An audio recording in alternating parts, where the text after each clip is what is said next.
Welcome! This is Cristales. It is a stylized RPG puzzle game that is written like an edgy Tumblr blog. You know what I mean. The ones that think that insulting people casually all the time is an interesting character trait. Look, Volcano! They broke our poor goblins! How adorable! Can we keep them?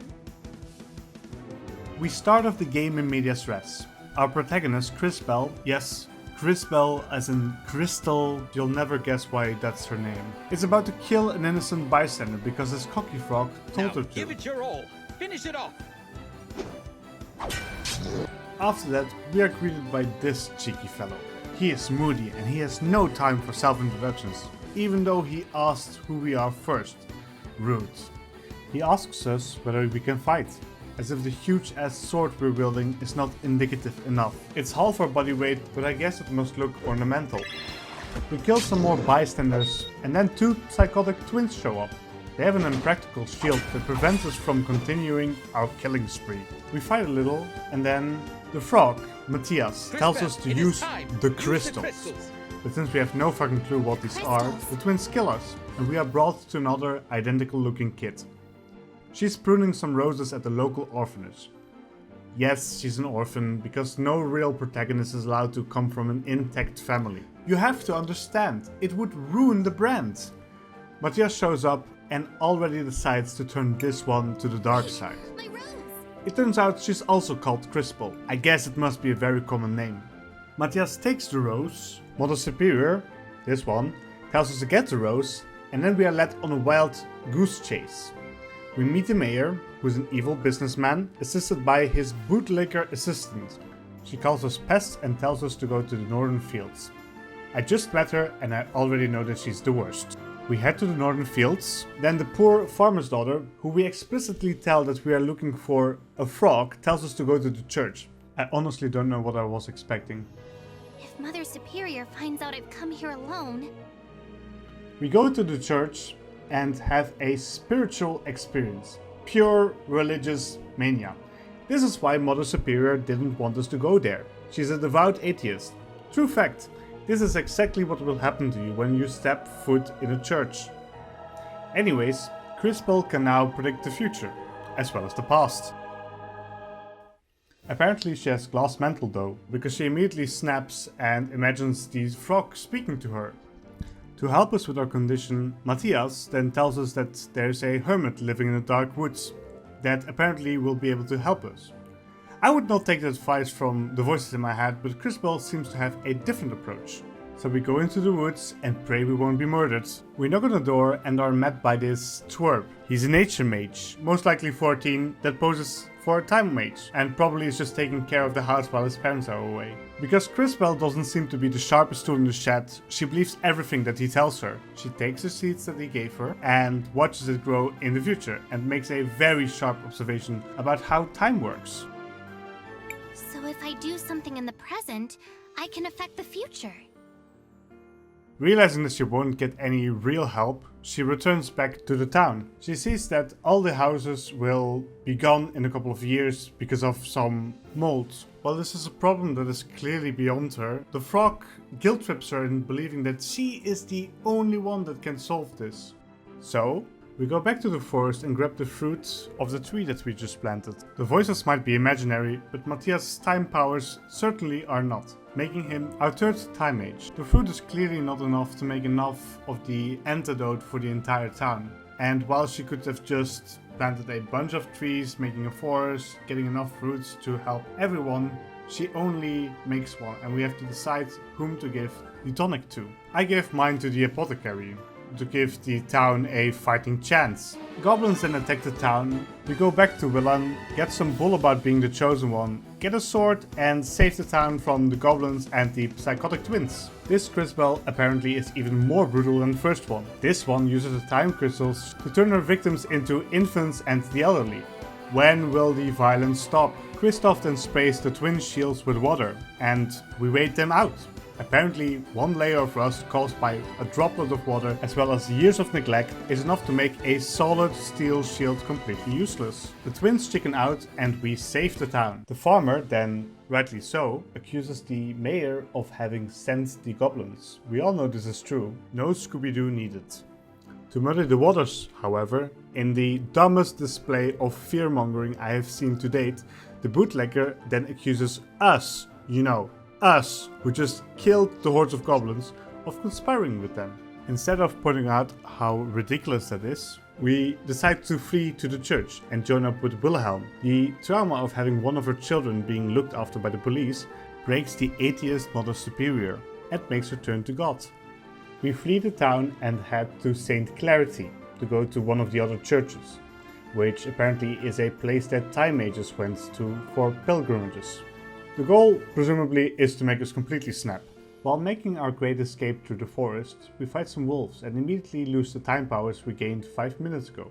We are distraught by this, but carry on and arrive in St. Clarity, which is a beautiful city that lets half of its population live in an area which floods multiple times a day. It goes without saying that the rich upper class lives on top of the hill and uses a brutal police force to keep its classist structures in place. As we enter the town, Christopher decides that he wants to meet his parents. We then meet a kid that tries to drown himself for fun, his rationale being that it's the only thing to do around here, which is simply horrible, and likely also not true. I mean, everyone can play tag or hide and seek. He gets swept away by the current and we try to notify some adults, but nobody seems to bat an eye. We enter the sewers to go after him and are surprised to see that he survived long enough to be attacked by toxic sludge. It takes ages, but we beat it. We bring him back to his mother and meet up with Christopher.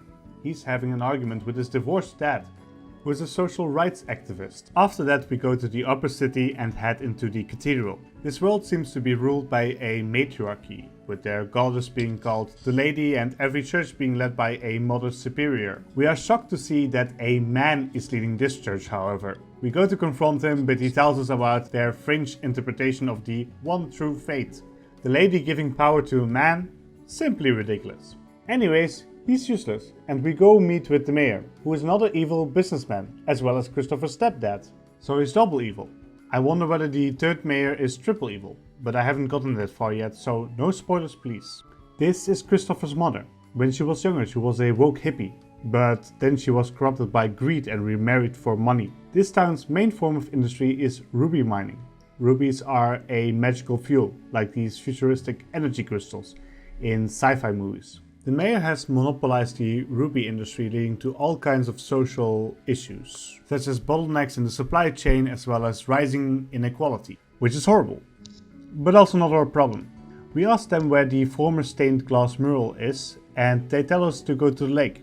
We go there and we see one of the ancient titans. They are supposed to be witnesses of creation, but I don't understand what we want from the Statue of Liberty until it just casually moves. She carries around the next church. We enter it and the psychotic twins show up again. We beat them up for the third time and in the process regain our powers. Remember that? Not having our powers hasn't inconvenienced us even once, but they're back, so that's good. We head back to the slums and see that in 10 years it will be completely flooded. I guess climate change is real in this world as well. Anyways, the locals have had some of their own disappear in the mountains when they were harvesting rubies, so we go there to investigate.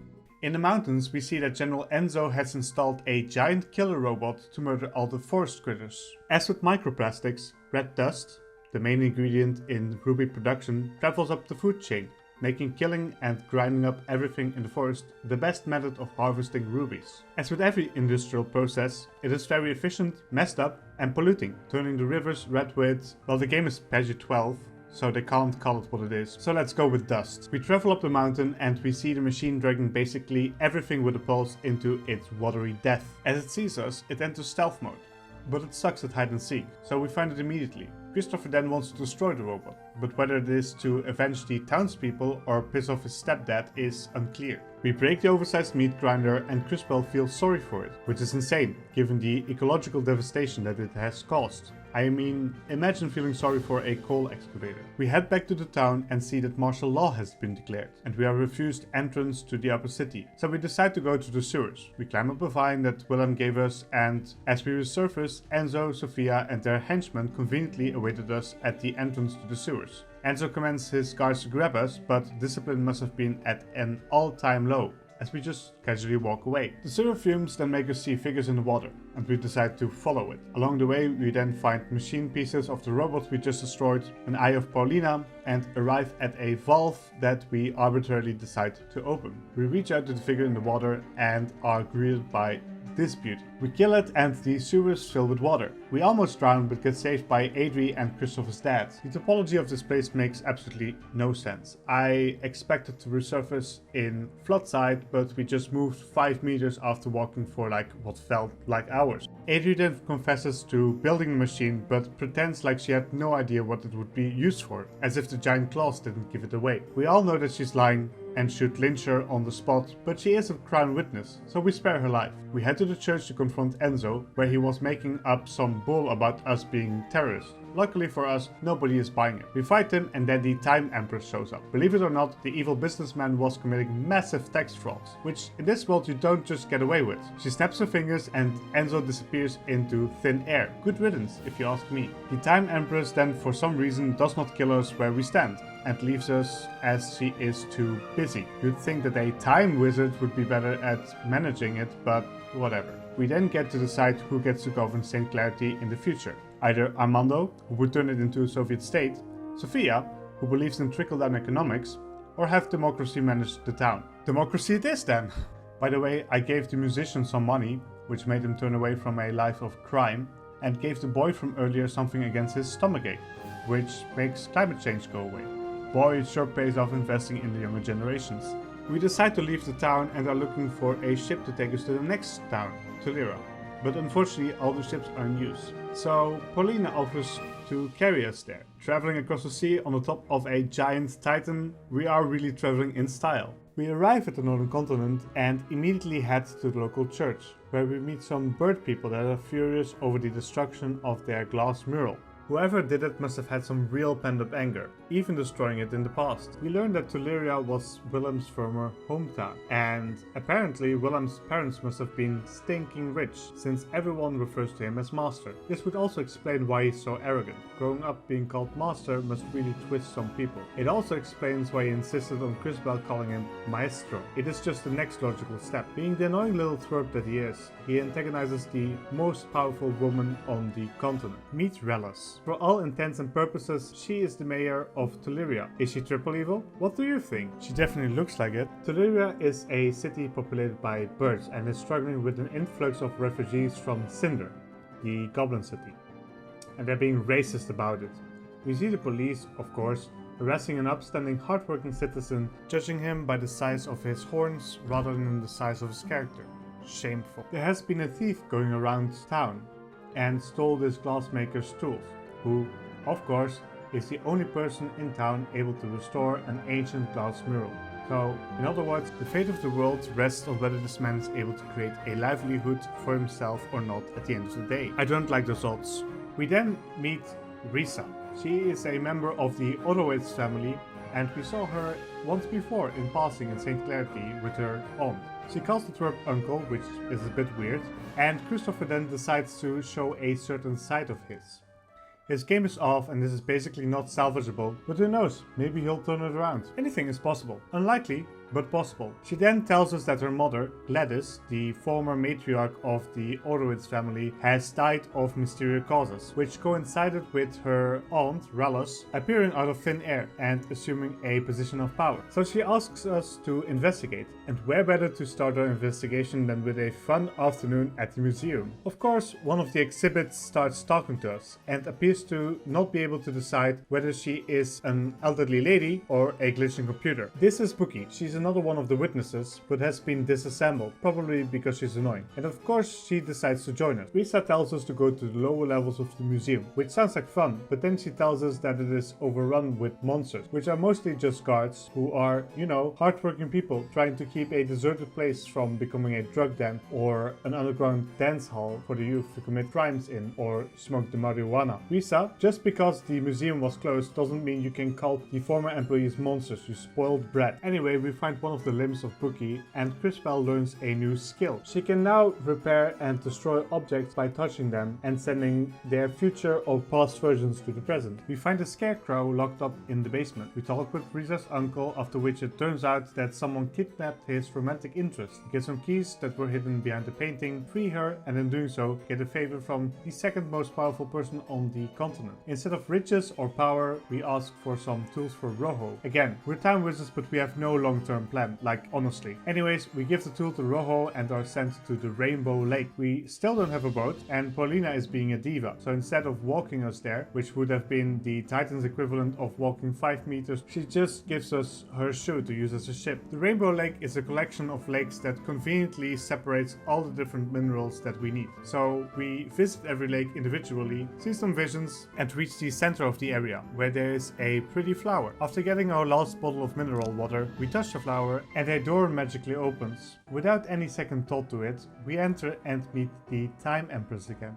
A vision shows us the Time Empress's evil plan, and it turns out that she's one of those crazy doomsday style villains. In true crazy villain style, now that we know her plan, she can't let us leave. We try to fight, but she just snaps her fingers and we die. In even more crazy villain style, however, instead of having us stay dead, she decides to play with us. She gets cocky, rewinds time and prepares for a second attack. Realizing how fucked we are, Matthias says that we would need a miracle to save us. And so, of course, 2 seconds later we are saved by this grey-haired dude who went at maximum acceleration to save us. That of course is why he's late. He needed to activate Turbo. This is JKR721, which is a stupid name, so we call him K for short. K is another one of the witnesses, and it is apparent that living for so long messes with your memory, which is a bit problematic considering that their raison d'etre is to be a witness of creation itself. I mean, they can't even remember each other. Anyways, K joins the group and we head back to the church for the restoration of the mural. So now the only thing that is left for us to do is to resolve the little succession issue of the Orowitz family. Relos, now let's say it together, is an evil businesswoman. Even worse, she used to be a dead person. Gladys's twins, jealous over the inheritance, conspired against her and dabbled in necromancy, killing their own mother to revive a complete stranger. Bookie apparently witnessed the revival of Relos, and so we need to restore her to her former state, because as we all know, talking jewelry would never tell lies. So we head into the salt mines, reassemble Bookie, then a shadow woman turns up and makes her go haywire. We beat her up and in doing so lose our crown witness. Luckily we have something that is just as trustworthy as a senile set of jewelry, a written will. We get it and out Relos for being older than she claimed she is. Relos then kidnaps Risa and plans to make an example out of her in front of the entire town. We kill her and save Risa in the process. We then have Risa bankrupt her family by paying for both the town's university and museum. Despite this, Christopher gets the date that he wanted, and the bird girl is weird about it, telling him that she usually doesn't date across species. We decide to leave the town and head for Cinder, the Goblin City.